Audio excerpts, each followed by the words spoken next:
Hey everybody, I'm Larry. Welcome back to Cycle Fab. Say, I've got something really interesting for y'all today. I've got an anvil. This thing was made in 1949 by a company in Sweden called Coleslaw. It sounds like coleslaw, but I know I'm pronouncing it wrong. This belongs to a neighbor of mine, and I know the complete history of this anvil. It was bought by her grandfather back in 1949, and I'm going to clean it up for her because it has been sitting outside since 1949. So you imagine the condition that it's in. I'll give you a close-up of it later on. I remember when I was a kid and I used to go over there when her dad was still alive, and in the springtime it would be green because of all the moss built up on it. It's just interesting, and after getting in the anvils a little bit, I found out how much anvils are worth today. Now, in 1949, this anvil, you could buy one brand new for $25. Now, that doesn't seem like a lot in today's money standards, but in 1949, $25 was about half a week's work, quite a bit of difference. So these things are pretty expensive back then and even today. These will go for, in this condition and by the brand of the anvil itself, anywhere between $850 to $1,000. So you just don't want to leave them laying around, and a lot of people don't. Either they use them or they get them made pretty, which is what I want to do to this one, and they put them on display.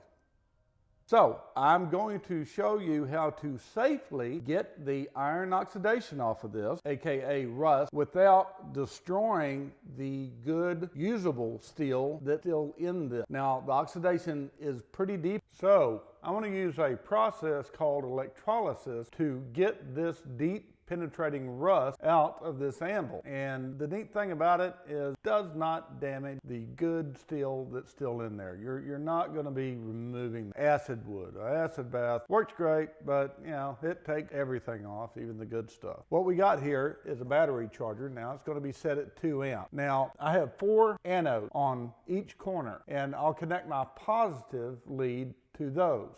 Now the negative lead is to a copper wire. It's set up over here that runs down into this bath. Now the bath isn't full yet. You'll see that later. I want to give you a close-up of what this anvil looks like now. Well, this is it right here, Coleslaw, Sweden, and you can see the moss buildup on this that has been there for decades. Now fortunately, this anvil has not been used extensively, and what I mean is that right here along the edge it's nice and sharp. If an anvil has been used quite a bit, this would be mushroomed up. Even in these holes right here, which are common in pretty much all anvils, you have a round hole and a square one. They're not marred up at all. Usually the edges on these will be rounded or out, but all in all, the anvil's in actually really good shape. It just has oxidation and moss buildup on it. Now I'm going to leave it like that with the moss and just run it through the process of electrolysis.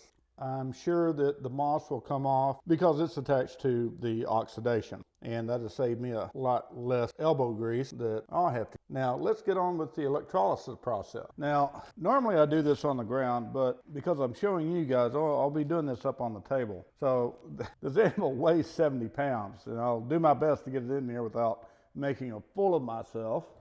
Now the ground wire, copper wire, is right down here on the bottom, and the anvil will be resting on that, so it'll be getting a good ground. Now the ground is called the cathode, and the anode is where the positive connects to, and I've got 4 of those around. Now what happens with this is the rust, the oxidation, is drawn off through the soda that's suspended in the water, and it's soda carbonate is what it is, and it displaces the iron that's in the iron oxide and the oxide and turns it into oxygen and hydrogen, and that dissipates into the air, and of course the iron goes to the anodes. and you'll see some bubbling and so on and so forth. Now it'll be a time lapse, so it'll be kind of cool to watch. Now let's go ahead and fill this with water. All right, let's see if we can get this in here without making a mess, or at least not too much of one. Get the anvil to hold the water hose down and turn the water on. Okay, that seems to be filling up pretty well. Now one thing that I try to avoid is mixing the solution up first and then putting the product into the solution. And the reason why is because it just ends up making more of a mess than what I would like. It never fails to end up getting it on me. Not that it will hurt you, it's just it can be irritating to the skin. Now I could use rubber gloves, but I choose not to because I don't like it. Now I'm going to bring the level of the water well up above the top of the anvil, at least by a couple of inches. And the reason being is you want quite a bit of solution around the item that you're doing. If it's just a very small bit, then it's not going to work as well. So the volume of the water and the soda that's in the water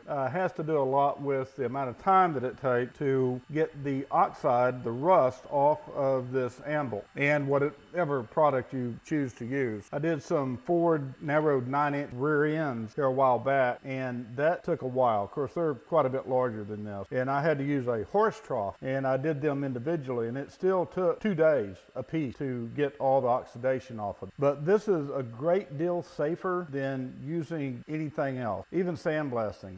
You try to sandblast this, and it gets rather expensive in materials, and also, believe it or not, aluminum oxide sandblasting will not penetrate this, not to the desired effect that I need it to be in a respectable amount of time. Okay, now this is where the mixing part comes in. Simple Arm & Hammer laundry detergent.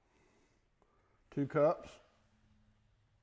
Now, is this an exact measurement? No, it's not. I mean, this is for demonstration purposes, but you can get away with using a lot less than this. I don't think you could even use too much. You just really need to get a good suspension going. And it will stay in suspension after the process starts, because it actually creates a current, and you'll see it. It's kind of interesting to watch. Stir this up with our extremely big mixing stick. Now, I'm using a wood paint stick. You don't have to use wood. I just have these laying around. Now, another product you can use is OxyClean, because it has the same chemical in it. The soda, I keep forgetting what it's called, sodium oxide, but it also has some other chemicals in there too, like ammonia. I really don't like to mess with.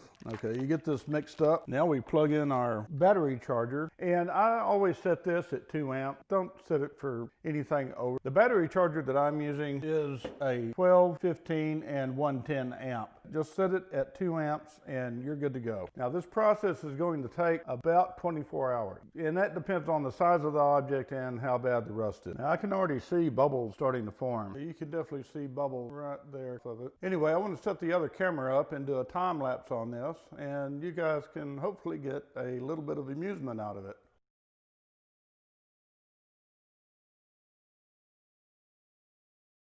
Okay, this is after 12 hours, and see how soupy this stuff is? It is nasty, nasty, nasty. Now what we're going to do is clean this scum off. I want to pull these anodes out so you can take a look at them, and you'll see just how nasty this stuff really is. We'll stick it back in there for another 12 hours and see what comes up, unless it's clean. If the anvil's clean, then we'll go ahead and go from there. Okay, I want to pull these anodes out and show you guys just how nasty they get. These things are disgusting. This is how much rust and oxidation was pulled off that anvil. It's, I don't know, crusty. See it there? It's just nasty, nasty looking. Now, it's safe to handle this with your bare skin. It will not hurt you. All it is just iron. That's it.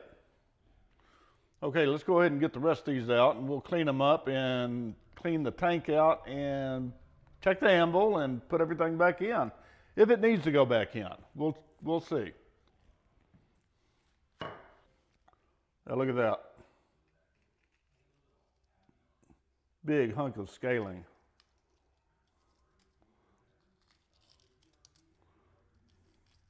Peels right off. Okay, I had to put this back in for a second bath, and also I increased the electrodes a little bit to get some more surface area in there. I'm sorry, not electrodes, anodes. Now, the anvil came out kind of a dark gray or black, which is very common.